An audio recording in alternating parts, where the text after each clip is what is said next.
कहानी का पूरा आनंद लेने के लिए इसके पिछले भाग को सुनना बिल्कुल भी मत भूलिएगा। उसका प्लेलिस्ट का लिंक मैं आपको डिस्क्रिप्शन बॉक्स पर दे दूंगी और साथ में कमेंट बॉक्स में पिन भी कर दूंगी, तो आप वहां से भी जाकर सुन सकते हैं। और हाँ, आप लोगों के जितने भी सवाल हैं उन सभी सवालों का जवाब आप लोगों को आने वाली पार्ट में मिलते जाएंगे। तो प्लीज़ आप लोग कहानी को पूरा ज़रूर सुने। निखिल भी अपने आदमियों से कहकर आरोही के बारे में पता लगवाता है। इस बीच निखिल रूही की तरफ देखता है और रूही की भी नज़रें अचानक से निखिल की तरफ जाती हैं, पर वह तुरंत ही अपनी नज़रें नीचे कर लेती है।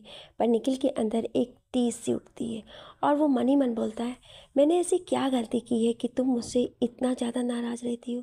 फिर वो तुरंत अपनी सोच से बाहर आकर कहता है, नहीं, मैं तुमसे बाद में बात करता हूँ, इससे पहले मुझे एवी को ढूंढना होगा।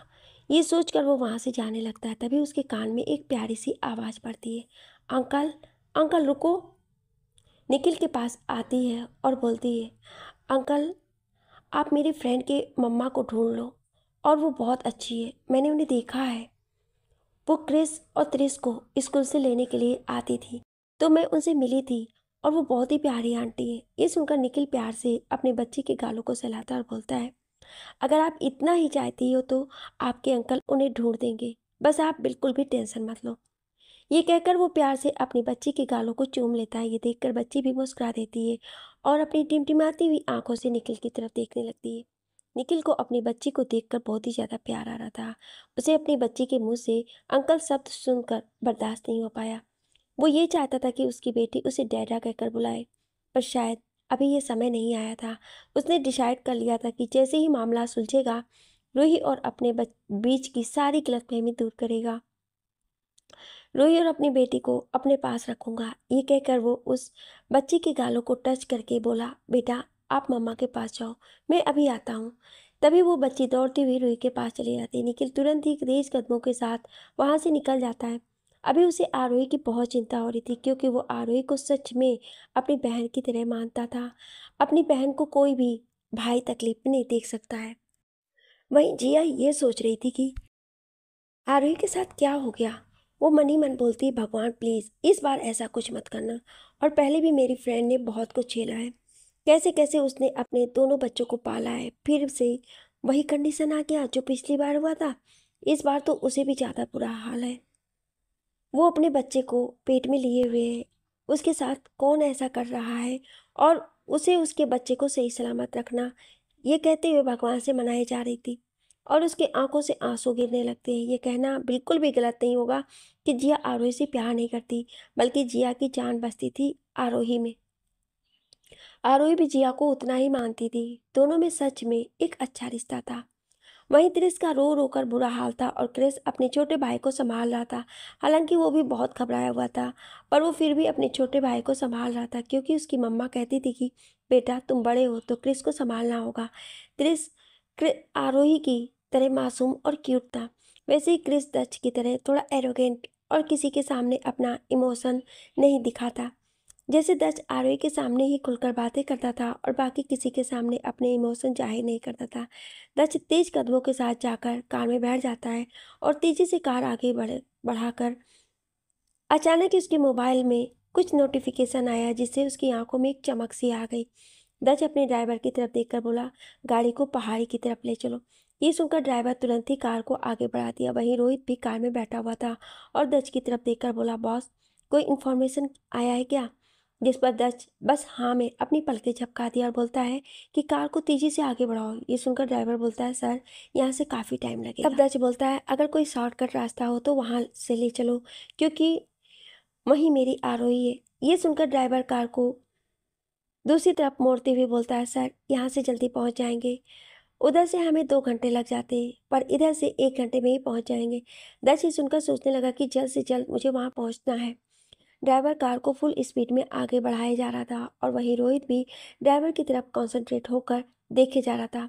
वो ड्राइवर को बताया जा रहा था कि कैसे कैसे और किधर से मुड़ना है, क्योंकि उसने अपने मोबाइल में लोकेशन सेट कर लिया था, इसलिए वो ड्राइवर को डायरेक्शन बता रहा था। वहीं पीछे बैठा दर्ज काफ़ी बेचैन था और उसकी सांसें जैसे मानो रुकी हुई थी। वो कार में पीछे की तरफ से टेक लगाए बैठा हुआ था और भगवान से मन ही मन मनाया जा रहा था कि आरोही को कुछ भी ना हो। वो यही कह रहा था कि आरोही उसका बच्चे दोनों सही सलामत रहे, क्योंकि उसने आरोही को कई बार टूटते हुए देखा था। वो आरोही को एक बार खो चुका है, वापस उसे नहीं खोना चाहता है। वो भगवान से बस यही बोले जा रहा था, आरोही और उसके बच्चे दोनों को सही सलामत उसके सामने आ जाए।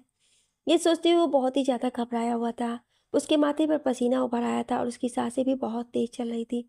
उसके चेहरे को देखकर साफ पता चला था कि इस वक्त उसे आरोही को लेकर काफ़ी ज़्यादा डर लग रहा था। वो मन ही मन उस इंसान जिसकी उसने सीसीटीवी फुटेज में फोटो देखी थी, उसे सोचकर उसकी आंखें गुस्से से लाल होती जा रही थी। वहीं दूसरी तरफ पहाड़ी पर एक कार रुकी हुई थी। आरोही जिसकी आंखों पर पट्टी बंधी हुई थी और उसी कार के रुकने पर आरोही तेजी से चिल्लाती है कि कौन हो तुम लोग? छोड़ो मुझे, छोड़ो मुझे, वरना मेरे पति को पता लगेगा तो तुम्हें छोड़ेंगे नहीं। तुम्हें पता नहीं है कि मैं किसकी वाइफ हूँ। कार में बैठे सभी गुंडे उसकी तरफ देखते हैं और उसकी तरफ देखते हुए बोलते हैं, हाँ, हमें पता है कि तुम किसकी वाइफ हो। हमने तुझे उसी के नाक के नीचे से तो उठा कर लाया है। दज खन्ना बस नाम का ही है। देख, उसके घर से हमने तुम्हें किडनैप कर लिया और वो कुछ नहीं कर पाया। आरोही गुस्से से बोली, शट अप। खबरदार, जो तुमने मेरे हस्बैंड के बारे में कुछ भी बोला तो तुम्हें पता नहीं है कि वो कितने खतरनाक हैं। लगता है तुम लोगों को अपनी मौत का डर नहीं है। अपनी बात बोलकर सभी हंसते हुए बोलते हैं, जब हम पेशे में आए तभी हमने डरना बंद कर दिया। तुम्हें क्या लगता है हम रोज यहाँ मौत से लड़ते हैं और जीत जाते हैं?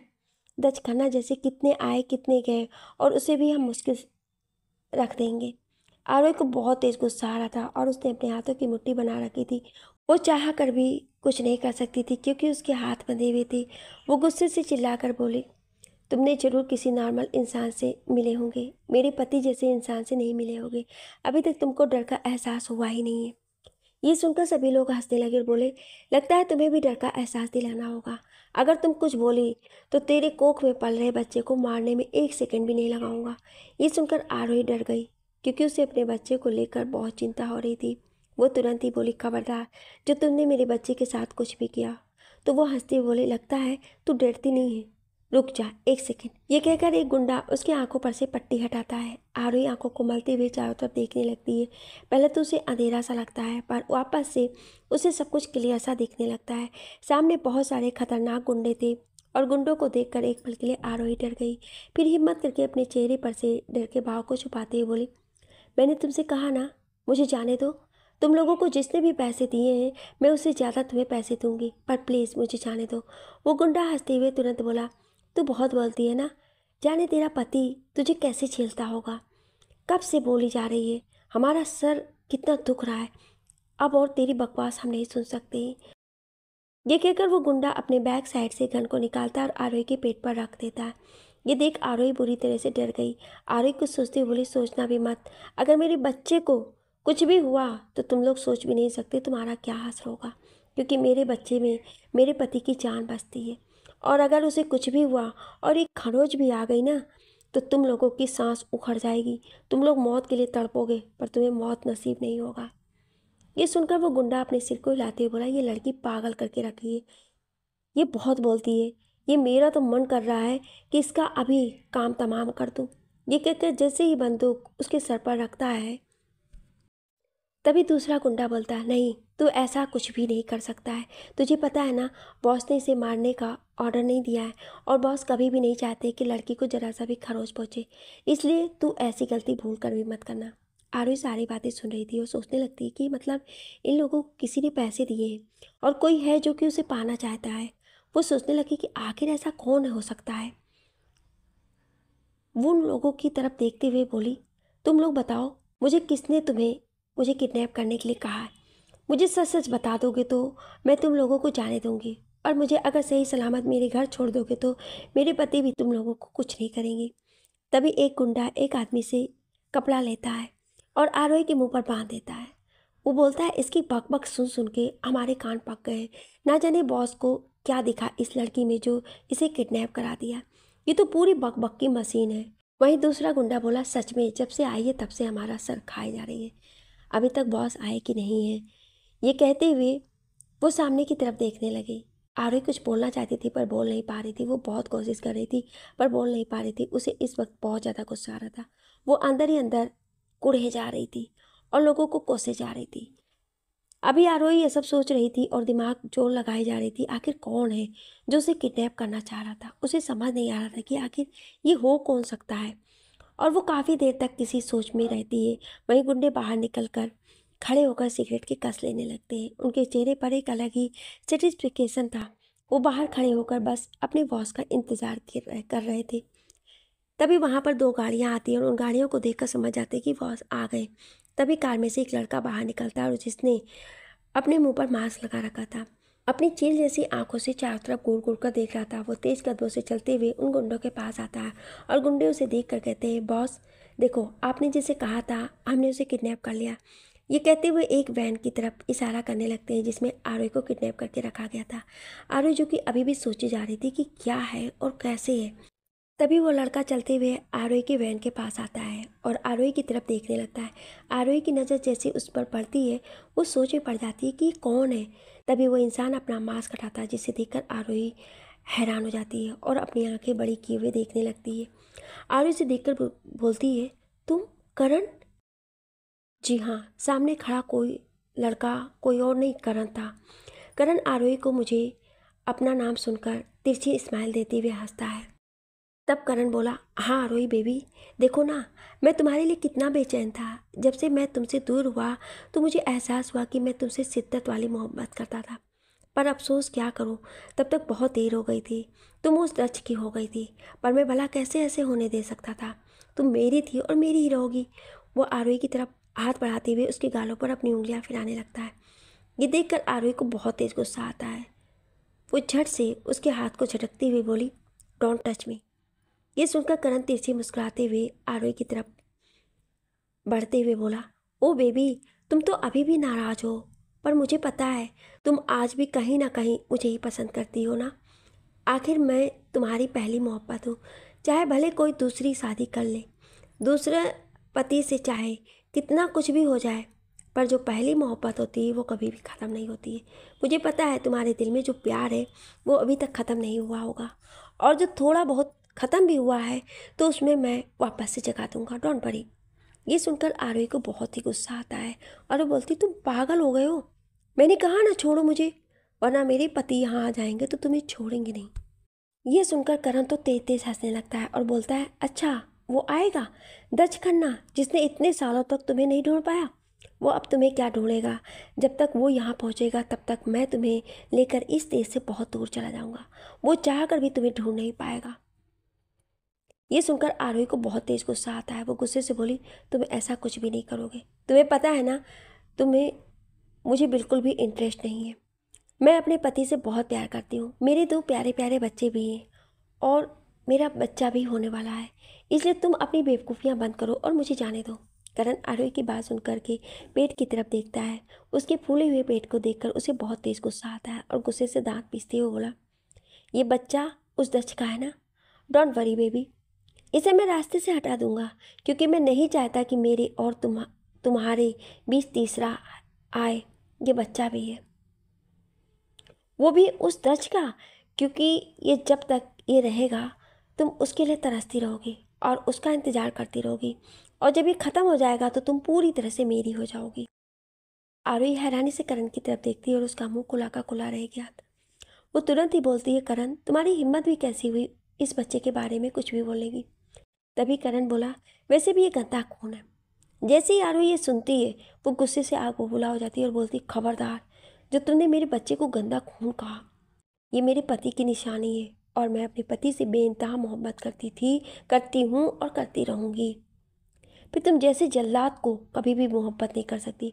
और रही बात पहली मोहब्बत की, तो तुम पहले भी मेरी मोहब्बत नहीं थी। मैंने तुमसे पहले भी कभी प्यार नहीं किया।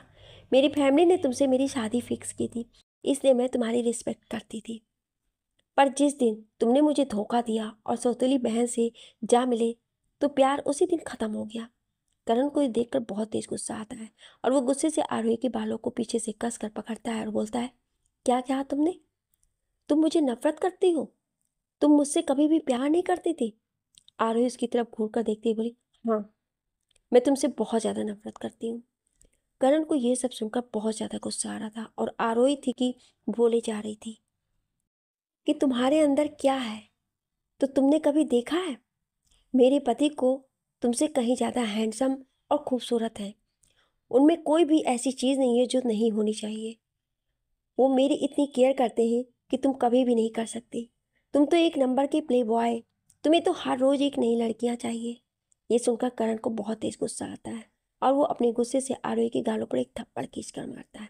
उसका सिर एक तरफ जाकर टकरा जाता है और आरोही के मुंह से एक चीख निकल जाती है। करण ये सुनकर पागलों की तरह उसके चेहरे को पकड़कर बोलता है, सॉरी सॉरी बेबी, तुम ठीक तो हो ना? उसके चेहरे पर घबराहट के भाव हो जाते हैं और वो उसके सर को सहलाने लगता है। तुम क्यों मुझे गुस्सा दिलाती हो? पता है ना, मैं तुमसे बहुत मोहब्बत करता हूँ और मैं नहीं चाहता कि मेरे अलावा तुम्हारी जुबान पर किसी और का नाम हो। और तुम हो कि बार बार मेरे दुश्मन दत्त का नाम ले रही हो। तुम्हें पता है ना, मैं उसे कितनी नफरत करता हूँ। जब से उसने तुम्हें मुझसे छीना है, मेरी नफरत की इंतहा बढ़ती ही जा रही है। इसलिए तुम मेरे सामने मेरे दुश्मन का नाम बिल्कुल भी मत लो, क्योंकि मैं तुम्हें सिर्फ अपना बनाना चाहता हूँ। मैं तुमसे बहुत प्यार करता हूँ। रही बात नई नई लड़कियों के साथ, तो मैं तुम्हें प्रॉमिस करता हूँ बेबी, एक बार तुम मेरी हो जाओगी तो मैं किसी के करीब नहीं जाऊँगा। मैं तो मायरा को भी छोड़ दिया है। जैसे ही करण ये बोलता है तो आरोही उसकी तरफ खोल कर देखते हुए बोलती है, तो मेरे पास क्यों आए हो? वो किसी और के पास कि तो तुम भी किसी और के पास को ढूंढ लो। मैं तुम्हें बिल्कुल भी इंटरेस्टेड नहीं हूँ। ये सुनकर करण को बहुत तेज गुस्सा आ जाता है और आरोही के सिर पर जहाँ उसे चोट लगी थी वहीं पर तेज से प्रेस करता है, जिससे उसकी चीख निकल जाती है और बोलती है कि छोड़ो करण, तुम पागल हो गए हो क्या? ये सुनकर करण तुरंत उसकी केयर करके बोला, सॉरी सॉरी, वो मुझे ना गुस्सा आ गया था।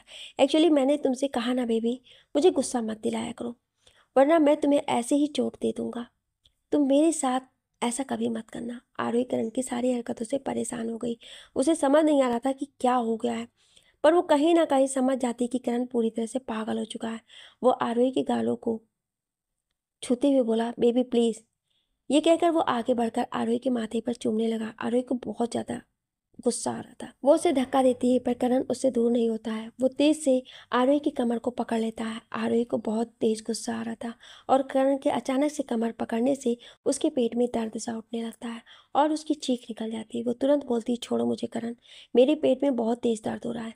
जैसे ही करण ये सुनता है, वो पेट की तरफ देखता है और उसकी आंखें गुस्से से लाल हो जाती। वो गुस्से से लाल आंखों से आरोही की तरफ देखने लगता है और बोलता है, ये वो दच की है ना? मैं तुम्हारे शरीर पर उसका एक भी अंश बर्दाश्त नहीं कर सकता। तभी करण कुछ ऐसा कहता है जिससे आरोही हैरान रह जाती है। आरोही तेज तेज चीखे जा रही थी। वहीं करण था कि एक मुक्के के बाद आरोही की चीख सुनकर अपने चेहरे पर हाथ फेरते हुए बोला, सॉरी सॉरी बेबी, मुझे पता है तुम्हें बहुत तेज ज़्यादा दर्द होगा, पर मैं क्या करूँ, मैं नहीं देख पा रहा हूँ। जब जब मैं तुम्हारी फूली हुई टमी को देखता हूँ तो इसमें मुझे दच के अंश नजर आते हैं। मुझे ये लग रहा है कि दच खन्ना तुम्हारे एकदम पास है, अभी भी तुम्हारे करीब है और तुम लोगों को साथ में रहना मेरी आंखों के सामने नाच रहा है। मुझे ये सब बिल्कुल बर्दाश्त नहीं हो रहा और मुझे ये बिल्कुल भी बर्दाश्त नहीं हो रहा कि तुम कैसे उसके करीब चली गई। तुम मेरी हो, तुम मेरी हो, तुम सिर्फ मेरी ही रहोगी। अब तुम्हारे कोख में कोई भी जान या अंश आएगा तो सिर्फ मेरा ही आएगा और किसी का नहीं। तुम नहीं जानती कि मैं तुम्हें किस हद तक चाहता हूँ, कितना दीवाना हूँ मैं तुम्हारा। तुम्हें नहीं पता, मैं तुम्हारे लिए पूरा पागल हो चुका हूँ। सच में आरोही, सच में। आई नो बेबी, तुम्हें थोड़ा दर्द हो रहा होगा, तुम्हें इस दर्द को सहना होगा, क्योंकि तुमने इस जिंदगी भर मुसीबत से छुटकारा पाने के लिए अभी कुछ समय का दर्द तुम्हें सहना पड़ेगा बेबी, क्योंकि तभी हम दोनों खुशी खुशी प्यार से रह पाएंगे, वरना हमेशा ही मैं उसे देखता रहूंगा और कोसता रहूंगा। मुझे बर्दाश्त नहीं होगा। ये कहते हुए उसके माथे को चूम लिया। दूर रहो मुझसे करण, तुमने अगर दोबारा ऐसा किया तो मैं तुम्हें छोड़ूंगी नहीं।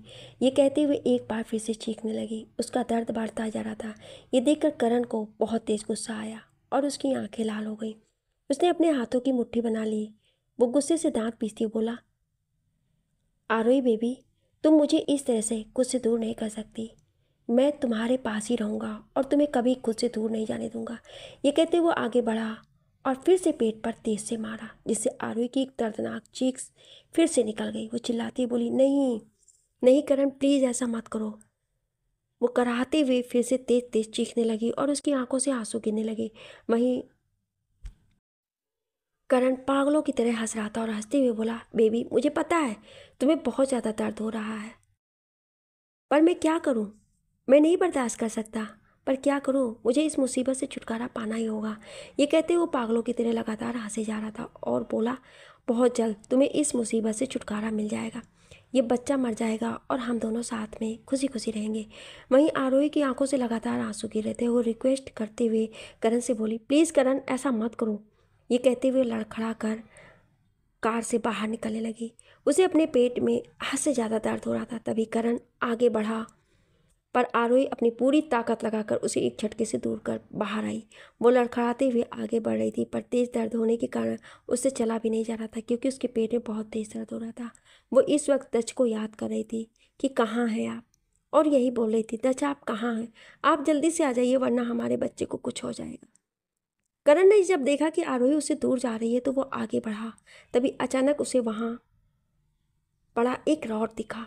उसने तुरंत उस रॉड को उठाया और बोला, बेबी अब इस बच्चे से हमेशा के लिए तुम्हें छुटकारा मिल जाएगा। ये कहते हुए वो रॉड लेकर तेजी से आगे बढ़ा। आरोही जो कि अपने धीरे धीरे कदमों से आगे बढ़ रही थी, तभी तुरंत करण वहाँ पहुँचा और बोला, ना बेबी, मैं तुम्हें अपने से दूर नहीं जाने दूंगा। आरोही बेबी, तुम मेरी हो।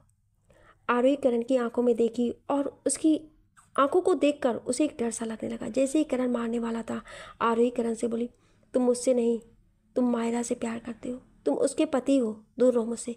तभी करण बोला, तुम्हें पता है, फिर भी मैं खुद उस मायरा को मार डाला। अभी 2 दिन पहले ही मैंने उसे अपने हाथों से मारा हूँ। हम दोनों के बीच कोई नहीं आ सकता है। वो मुझे फंसाने के लिए आई थी और मेरे साथ रात बिताना चाह रही थी। मैंने भी इंजॉय किया और उसके बाद मैंने तुम्हें अपना बनाने की प्लानिंग की और बस उसे मारकर जानवरों के सामने फेंक दिया। ये सुनते ही आरोही की आंखें हैरानी से बड़ी हो गईं। अब तो उसे और भी ज़्यादा डर लगने लगा था, क्योंकि करण इस वक्त किसी खतरनाक साइको से कम नहीं लग रहा था। अभी करण अपने हाथों में पकड़े डंडे पर अपनी पकड़ कस लिया। जैसे ही आरोही की नज़र उस डंडे पर गई, वो डर से कांपती हुई बोली, नहीं करण, तुम ऐसा बिल्कुल भी नहीं करोगे, प्लीज़। मुझे पहले से ही बहुत दर्द हो रहा है। और उसके चेहरे पर दर्द के भाव बहुत साफ दिखाई दे रहे थे। उसके माथे से पसीना निकल रहा था और आंखों से झरझर करके आंसू गिर रहे थे। वहीं करण को इस बात से कोई फर्क नहीं पड़ा और वो बोला, बस बेबी बस, थोड़ा सा दर्द होगा। ये कहकर वो डंडे को तेजी से उसके पेट में मारने ही वाला था कि तभी किसी ने गोली चलाई और गोली चलने की आवाज़ हुई और वो गोली जाकर सीधे करण के हाथों पर लगी, जिससे वह रॉड फर्श पर जा गिरा। करण दर्द से छटपटाकर तेज से चीख पड़ा और चिल्लाते हुए पीछे मुड़कर देखा तो बहुत सारे गार्ड्स उसके चारों तरफ इकट्ठा हो गए थे और दस चलते हुए गुस्से से उसके करीब आया और करण के मुंह पर एक के बाद एक पंच मारते बोला, तेरी हिम्मत कैसे हुई मेरी वाइफ के साथ ऐसा कुछ करने की? तुमने मेरी वाइफ को किडनैप कराया। मैं तो सीसीटीवी फुटेज में देखते ही तुम्हें पहचान गया था कि वो तू ही है। भले ही तू वहाँ देखने आया था, पर मुझे नहीं पता था कि तू इतनी गंदी चाल चलेगा। सीसीटीवी कैमरे में मैंने जो तेरी शक्ल देखा था, मुझे समझ में आ गया तुमने भले ही अपने चेहरे को छुपाने के लिए चेहरे पर मुखौटा लगा रखा था, पर मैं एक ही झलक में जान गया था वो तुझसे बुरा और कोई नहीं हो सकता है। ये कहते हुए एक के बाद एक पंच करण के मुंह पर मारे जा रहा था। करण खुद को बचाने की कोशिश कर रहा था, पर वो जितना कोशिश करता उससे ज़्यादा दच के ऊपर गुस्सा सवार हो जाता और वो मारने लगता। लेकिन वो अभी भी गुस्से से दच को घूर रहा था। गुस्से से बोला, दच खन्ना, तुम मुझे कितना भी मार लो, पर तुम्हारा बच्चा अभी इस दुनिया में नहीं बचेगा, वो मर जाएगा। ये कहते वो तेज तेज हंसने लगा। तभी एक बार फिर से दच उसके मुंह पर पंच मारा, लेकिन तभी आरोही की तेज से चिल्लाने की आवाज़ आई। वो दच का नाम लेती बोली, अभी बचाओ मुझे। ये कहते वो फर्श पर गिर गई। उसके लिए दर्द बर्दाश्त के बाहर हुआ था और ब्लीडिंग स्टार्ट हो गई थी। जैसे ही दच ने ये देखा कि आरोही फर्श पर पड़ी हुई है तो जल्दी से करण को छोड़कर आरोही की तरफ भागा और तुरंत ही उसके चेहरे को अपने हाथों में लेकर बोला, वाइफी, वाइफी तुम्हें कुछ नहीं होगा। वहीं आरोही की आंखों से आंसू गिर रहे थे और वो अपने कांपते हुए होठों से अपने धीरे से अपने हाथों को आरोही के चेहरे पर ले जा करके बोला, अभी आई एम सॉरी, मैं हमारे बच्चे को नहीं बचा पाई। जैसे ही दच ने ये सब सुना तो तुरंत बोला, चुप रहो, कुछ नहीं होगा हमारे बच्चे को। वो आरोही को अपनी गोद में उठाया और तेजी से अपने कार की तरफ भागा। रोहित करण को पकड़ने के लिए सारे गार्ड्स को ऑर्डर दिया और जल्दी से ड्राइवर को कार स्टार्ट करने के लिए बोला। ड्राइवर तुरंत कार स्टार्ट किया। रोहित वहीं पर खड़ा था और उसे सारे गार्ड से कहकर उसने करण को पकड़वा दिया और वहीं ड्राइवर भी दच के बैठने पर कार को फुल स्पीड में आगे बढ़ा दिया। दच आरोही को कार में बैठाकर कार ड्राइव करता है और पूरे रास्ते दच बहुत ज़्यादा परेशान था। आरोही जो कि अपने अधखुले आंखों से कुछ टाइम तक दच को देख रही थी, वो उसके चेहरे पर फिक्र के भाव देखकर साफ समझ गई कि दच बहुत ही ज़्यादा घबराया हुआ है। आरोही उसके गालों पर टच करके उसे हिम्मत दे रही थी, पर दच की बेचैनी दूर ही नहीं हो रही थी। कुछ ही सेकंड बाद आरोही बेहोश हो गई। आरोही को बेहोश होते देखकर दच और भी ज़्यादा परेशान हो गया। आरोही की ब्लीडिंग बहुत ही ज़्यादा बढ़ गई थी। ये देखकर दच को और भी ज़्यादा डर लगने लगा। वो घबराते हुए अपने ड्राइवर को चिल्लाते बोला, गाड़ी को फुल स्पीड में हॉस्पिटल की तरफ बढ़ाओ। मैंने कहा ना, मुझे जल्द से जल्द हॉस्पिटल पहुंचना है। मेरी वाइफ को कुछ भी नहीं होना चाहिए। वहीं ड्राइवर भी फुल स्पीड में कार को आगे बढ़ाता है और करीब आधे घंटे बाद कार एक सबसे बड़े हॉस्पिटल के सामने आकर रुकती है। ड्राइवर जल्दी से बैक सीट का डोर ओपन करता है और दच आरोही को गोद में लिए हुए लगभग भागते हुए हॉस्पिटल के अंदर जाता है और वहां पर चिल्लाते हुए बोला, जल्दी से स्ट्रेचर लेकर आओ। सारे डॉक्टर जो कि दच को जानते थे, दच खन्ना जिसका बहुत बड़ा नाम था, किसी की हिम्मत नहीं होती थी कि कोई उसके सामने चूं तक बोल सके।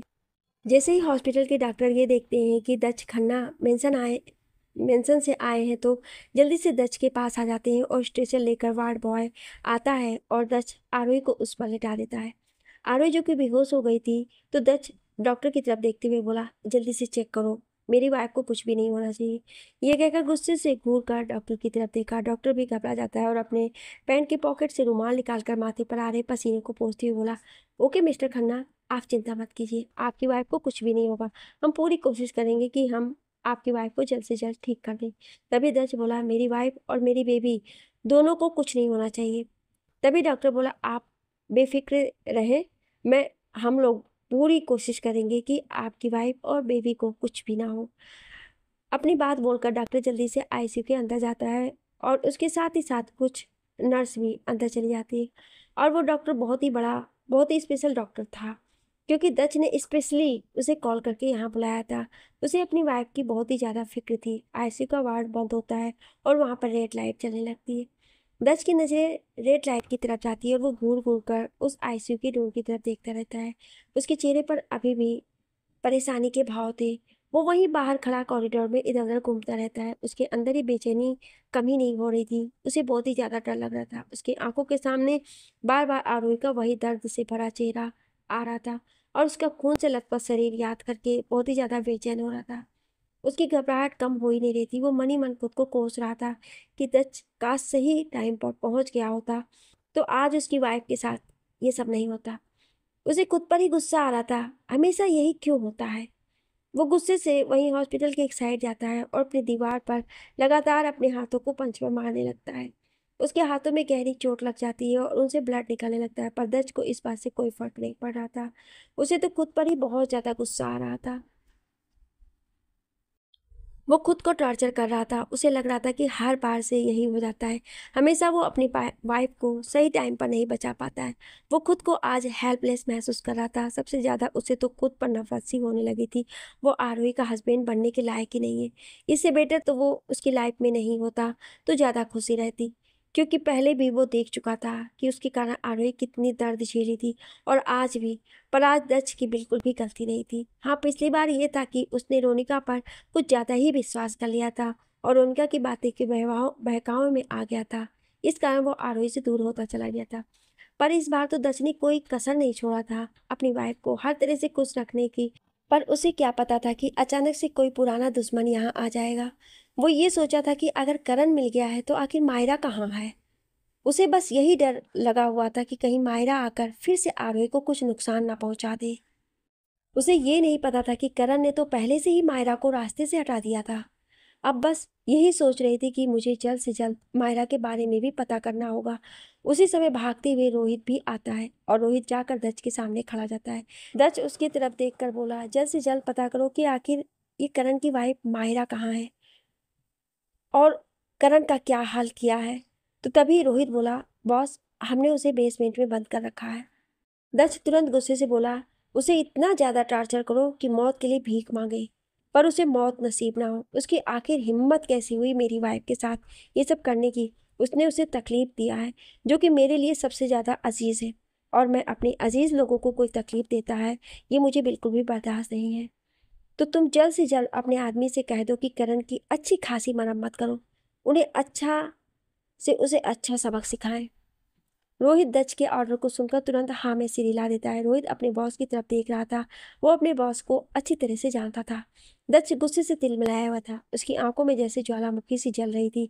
अगर वो करण के पास होता तो खुद अपने हाथों से उसे टॉर्चर करता, पर अभी तो वो अपनी वाइफ की केयर करनी थी, इस कारण वो यहीं पर था। रोहित मन ही मन बोला, थैंक गॉड कि दक्ष वहां पर नहीं है, वरना सर एक ही बार में करण को मार डालते। और करण वो दर्द देखा जो उसने कभी जिंदगी में नहीं सहा होगा। अगर होता भी तो अच्छी बात थी कि वो इस लायक है। आखिर उसकी हिम्मत भी कैसी हुई हमारी मैम के साथ ऐसा करने की। ये सब सोचते हुए उसे बहुत ही ज़्यादा गुस्सा आ रहा था। वो अपने पैंट के पॉकेट से मोबाइल निकालता है तो किसी को कॉल मिलाता है। कुछ रिंग बाद कॉल पिक होता है तो रोहित बोला, बॉस ने कहा है कि उस करण को ऐसा सबक सिखाओ कि वो मौत के लिए तरसे। उसको इतना ज़्यादा दर्द दो कि वो तड़प तड़प कर जिए पर मरे नहीं। अगर वो मरने लायक हो जाए तो उसका इलाज करवाओ, फिर वापस से उसे टार्चर करो। ये कहकर तुरंत कॉल कट कर दिया गया। फिर वो देखा तो दच वहीं एक साइड चेयर पर बैठा हुआ था। तभी अचानक ही रोहित की नज़र दच के हाथ पर गई तो उसमें से बहुत सारे ब्लड निकल रहे थे। वो चौंक जाता है और भागते हुए दच के पास जाता है और बोलता है कि बॉस, आपके हाथों से ब्लड निकल रहा है। ये कहकर रोहित जैसे ही हाथ पकड़ने वाला था तभी दच उसके हाथ को हटाते हुए बोला, आई एम ओके, तुम उसकी टेंशन मत लो। पहले मुझे अपनी वाइफ की केयर करनी है और मुझे वाइफ को देखना है। तभी रोहित उसमें समझाते हुए बोला, बॉस, मैम आपको इस हालत में आपको इस तरह से देख लिया तो आप इस कंडीशन में हो और आपके हाथ में इतना ज़्यादा जख्म हो गया है तो शायद मैम खुद को माफ़ ना कर पाए। उनको बहुत बुरा महसूस होगा। तो क्या आप चाहते हो कि मैम को बुरा फील हो? दक्ष ये सुनकर रोहित की तरफ देखा तो रोहित हड़बड़ाकर अपना सिर नीचे कर लेता और बोलता है, सॉरी बॉस, मेरा बस फर्ज था कि मैं आपको बता सकूं। दक्ष कुछ नहीं बोलता और वो अभी भी रोहित को घूर रहा था। इस समय वहां पर एक नर्स आती है जिसे रोहित ने बुलाया था और वो जाकर दच के हाथों की पट्टी करती है। दच अभी भी रोहित को ही देख रहा था और रोहित हड़बड़ा कर इधर उधर अपनी नजरें कर रहा था। वो मन ही मन बोला, बॉस भी ना, ऐसा लग रहा है कि आंखों से मुझे ही खा जाएंगे। ऐसा लग रहा भलाई का कोई जमाना ही नहीं रहा। मैं तो उनका भला चाह रहा हूँ और ये है कि मुझे खा जाने वाली नजरों से देख रहे हैं। बस मैम, आप जल्दी से ठीक हो जाओ। बॉस को सिर्फ आप ही हैंडल कर सकती हो, क्योंकि बॉस इतने खतरनाक लग रहे हैं कि उन्हें झेलना मुश्किल हो रहा है। डॉक्टर दच की तरफ गौर से देख रहा था। दच के चेहरे पर घबराहट के भाव थे और वो डॉक्टर के बोलने का इंतजार कर रहा था। डॉक्टर जब कुछ नहीं बोले तो दच गुस्से से पूछ आया। फिर गुस्से से चिल्लाकर बोला, मैंने पूछा ना मेरी वाइफ कैसी है। डॉक्टर पहले तो हड़बड़ा गए और हिम्मत करके धीरे से बोले कि हमने आपकी वाइफ का ऑपरेशन कर दिया है। उन्हें पेट में काफ़ी गहरी चोट लगी थी। हमने पूरी कोशिश की कि आपकी वाइफ और बच्चे दोनों को बचाते, दोनों ही सही सलामत रहे और हम इसमें कामयाब भी रहे। पर अभी बच्चे की कंडीशन ठीक नहीं है, इसलिए अभी उसे शीशे में रखा जा रहा है। उसको 24 घंटे ऑब्जर्वेशन में रखा जाएगा ताकि उसके बाद ही बताया जा सकता है कि बच्चे की कंडीशन कैसी है, क्योंकि उसकी हार्ट बीट बहुत ही स्लो हो गई है और आपकी वाइफ को ज़्यादा ब्लीडिंग होने के कारण आपका बच्चा थोड़ा सूख गया है। इसके साथ ही साथ उसके शरीर में हल्का हल्का नीलापन भी आ गया है, जैसे मानो कुछ जहर फैल गया हो। पर हम उसके लिए पूरा इलाज करेंगे ताकि बच्चे को कोई परेशानी ना हो। 24 घंटे ऑब्जर्वेशन में रहेगा, उसके बाद ही आप अपने बच्चे से मिल सकते हैं। दक्ष को ये सुनकर बहुत ही ज़्यादा धक्का सा लगता है और वो बहुत ही ज़्यादा घबरा जाता है। उसे अपने बच्चे की बहुत ज़्यादा फिक्र होती है और वो घबराए हुए आवाज़ में बोला कि क्या हुआ है, मेरी वाइफ को बेटा है या बेटी? तो फिर डॉक्टर बोले, आपकी वाइफ को बेटी हुई है, बहुत ही प्यारी सी गुड़िया है, पर अभी वो ऑब्जर्वेशन में है, इसलिए आप उसे मिल नहीं सकते, पर हाँ, दूर से देख जरूर सकते हैं। उसे इस वक्त चाइल्ड वार्ड में शिफ्ट किया गया है। फिर दच बोला, और मेरी वाइफ की कंडीशन कैसी है? तभी डॉक्टर बोले, उनका ऑपरेशन तो कर दिया है पर वो अभी बेहोश है, इसलिए अभी उनको ज़्यादा से ज़्यादा रेस्ट की ज़रूरत है। उनका बहुत ही बड़ा ऑपरेशन हुआ है, काफ़ी ब्लीडिंग निकलने के कारण ही ज़्यादा वीक हो गई है, इसलिए उनका केयर करने की बहुत ही ज़्यादा ज़रूरत है। आप कोशिश करिएगा कि उन्हें किसी प्रकार का कोई भी स्ट्रेस ना हो और जब भी वो होश में हैं तो उन्हें पूरी तरह से एक अच्छी तरीके से ट्रीट करें ताकि वो इस दर्द से उभर सके। और अब आपको उनका खास ख्याल रखने की ज़रूरत है। ये कहकर डॉक्टर वहाँ से चले जाते हैं। डॉक्टर के जाने के बाद दस जल्दी से भागकर एक पल के लिए अपनी जगह पर जम सा गया। उसका कुछ पल के लिए दिमाग ही काम नहीं कर रहा था। पर कुछ सेकंड बाद ही रोहित वहां आता है और दक्ष की तरफ देखकर बोलता है, बॉस आप ठीक हैं? दक्ष जैसे ही ये सुनता है वो हड़बड़ाकर आयुषी की तरफ भागता है क्योंकि उसे अपनी वाइफ को देखना था। वो आरोही को देखने के लिए बेचैन था। वो जल्दी से आयुषी के अंदर जाता है तो आरोही अभी भी बेहोश थी। वो मशीनों से घिरी हुई थी और उसे ब्लड चढ़ाया जा रहा था। जैसे कि डॉक्टर ने बताया था कि उसका काफ़ी ब्लड निकल गया है तो इसलिए उसे ब्लड चढ़ाया जा रहा है। दत्त धीमे कदमों से चलते हुए आरोही के बेड के पास गया और आरोही के चेहरे को बड़े ही गौर से देखने लगा। आरोही का खूबसूरत चेहरा पीला पड़ गया था। उसके होंठ पूरी तरह से सूख गए थे। ये देखकर दत्त को खुद पर गुस्सा आने लगा कि वो क्यों लेट कर दिया। काश वो पहले पहुंचा होता तो करण अपनी चाल में कामयाब नहीं हो पाता। काश वो अच्छी सिक्योरिटी करके रखा हो रहता तो शायद ऐसा कोई भी सिचुएशन नहीं होता और उसकी वाइफ को ये क्रिटिकल कंडीशन नहीं फेस करना पड़ता। आखिर एक तरह से आरोही को प्री मेच्योर बेबी हुआ था, जिसका आरोही के साथ बच्चे भी के भी बहुत ही ज़्यादा कमज़ोर था। दक्ष तुरंत उसके पास गया और पास में रखे चेयर पर बैठ गया। वो आरोही को बड़ी ही गौर से देखने लगा। उसे उसके साथ बिताए एक एक पल याद आने लगे। बस उसे लगा कि कैसे कुछ घंटे पहले उसके होठों पर बड़ी सी स्माइल थी। सभी लोग बहुत ही ज़्यादा खुश थे और कुछ ही घंटे में क्या से क्या हो गया। उसकी आरोही जहाँ फूलों के झूलों पर बैठी हुई थी, मुस्कुरा रही थी, हॉस्पिटल वार्ड के वार्ड में इस तरह से मुरझाए पड़ी है। वो धीरे से अपने एक हाथ को आगे बढ़ाया, आरोही के गालों पर ले गया। आरोही के चेहरे पर ऑक्सीजन मास्क लगा हुआ था। वो हल्का सा गाल को सहलाकर धीरे से बोला, बेकअप वाइपी, जल्दी से उठ जाओ क्योंकि तुम्हें इस हालत में मैं नहीं देख पा रहा हूँ। मैं अंदर से टूट रहा हूँ। अगर तुम्हें कुछ हुआ तो मैं जी नहीं पाऊंगा। तुम्हें पता है ना, तुम्हारा दस्त तुम्हारे लिए जीता है। ये कहकर वो धीरे से उसके एक हाथ को पकड़ा और अपने होठों के पास ले जाकर प्यार से चूम लिया और वो खुद को संभाल नहीं पाया और उसकी आंखें नम हो गई। फिर उसकी आंखों से एक बूंद आंसू निकलकर आरोही के हाथों पर गिर गया। वो आरोही के चेहरे के हाथों को इस तरह से अपने होठों के पास लगाए हुए आगे बोला, I am sorry, I am so sorry. मैं बहुत बुरा हूँ। मैं बिल्कुल भी अच्छा हस्बैंड नहीं हूँ, ना ही मैं एक अच्छा हस्बैंड हूँ, ना ही एक अच्छा डैड हूँ। इसलिए तो मैं अपनी नन्ही परी को भी इस मुसीबत में डाल दिया। वो भी आज आईसीयू में पड़ी हुई है और दर्द से तड़प रही है।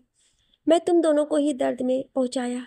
पहले भी मैं अपने दोनों बच्चों की खुशियां नहीं दे पाया जो एक अच्छे डैड होने के नाते देना चाहिए, और आज भी वही कर रहा हूँ। आज फिर एक बार मुझसे वही गलती हो गई जो 5 साल पहले हुई थी। I am sorry. Please wifey, एक बार तुम अपनी आंखें खोल दो और अपने दर्द की तरफ देख लो। तुम्हें पता है तुम्हारा दस्त टूट गया है। वो जीना नहीं चाहता है, मर जाएगा तुम्हारा दस्त। प्लीज़ वाइफी उठ जाओ ना। ये कहकर वो उसे उसके हाथों को सीने से लगा लिया और उसकी आंखों से एक बूंद आंसू गिरने लगे।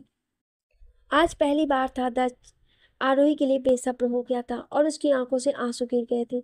आज उसे ऐसा लगा था कि वो आरोही को खो देगा। जब उसने करण को आरोही के पेट पर मारते हुए देखा था तो उसकी सांसें ही अटक गई थी। एक पल के लिए उसे लगा कि आरोही उससे दूर हो जाएगी, पर सही समय पर जाकर आरोही को बचा लिया। करण के अटैक के कारण आरोही और उसके बच्चे पर भी इस कंडीशन में पहुंच गए। कहते हैं ना, इंसान अपने ऊपर सारी तकलीफें बर्दाश्त कर सकता है, पर जब उसके बच्चे पर बात आती है तो वे बातों से इंसान से बर्दाश्त बाहर हो जाती है। वही हाल इस वक्त दर्ज का भी था। खुद के दर्द तकलीफ को सहने के लिए तैयार था, यहाँ तक कि उसके हाथ पूरी तरह से जख्मी हो गए थे, पर उसे उससे कोई फर्क नहीं पड़ा था। उसे चिंता थी कि सिर्फ अपने वाइफ और अपने बच्चे की। आगे की कहानी जानने के लिए सुनिए अगले भाग में। Thank you.